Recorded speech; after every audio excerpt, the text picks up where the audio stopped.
За некалькі гадзін у Высокім стварылі казку. 19 чароўных клумб і кветачных кампазіцый упрыгожылі горад. Усе яны арыгінальны па-свойму. У кожнай свая ідэя, свой сэнс. У цэнтры кампазіцыі бярозаўскай жыллёва-камунальнай гаспадаркі красуецца лялька-траўніца, адзін з самых папулярных абярэгаў у славян.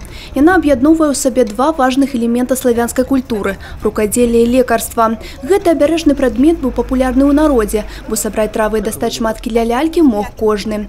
Такі падарунак сталіцы абласных дажынак не выпадковы. Каларытная лялька-мотанка ў традыцыйным касцюме бярозаўскага раёна, а сёлетняя тэматыка конкурсу – «Малая радзіма». Издревле у славян, когда дарили такую куклу-мотанку, травницу, желали хозяевам здоровья, благополучия в дом, плодородия, что говорит, вот кукла наша полностью говорит о том, что мы желаем всего самого-самого лучшего и много.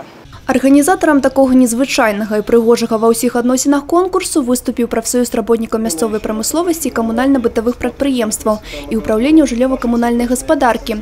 Кветкаводы і ландшафтныя дызайнеры вобласці пастараліся напоўніцу праявіць сваю кветкавую фантазію, вынікі якой будуць упрыгожваць горад на дажынках. Ацэньваць удзельнікаў няпроста, дзеліцца журы, бо майстэрства канкурсантаў расце з кожным разам.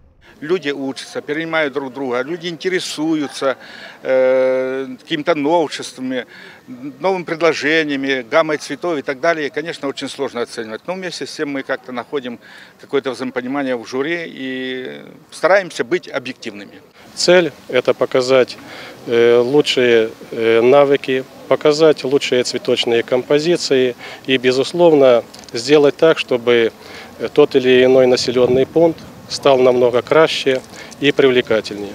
Пераможцаў конкурсу выбралі ў 3 групах і 9 намінацыях. У іх ліку прадстаўнікі Пружан, Ляхавічаў, Жабінкі, Лунінца, Каменца і іншых раёнаў. Кампазіцыі распрацоўвалі не адзін тыдзень. Работали мы над ней месяц, потому что пока мы разработали дизайн вот этих игроков, пока расчертили поле, пока придумали ассортимент рассады, это время у нас, конечно, заняло. Ужо 8 верасня ў Высокім разгорнецца асноўнае дзейства фестывалю кірмашу працаўнікоў вёскі Брэсцкай вобласці «Дажынкі 2018». Ну а кветкавыя кампазіцыі будуць радаваць вока жыхароў і гасцей да глыбокай восені. Анастасія Цукун, Роман Філюціч, тэлерадыёкампанія «Брэст».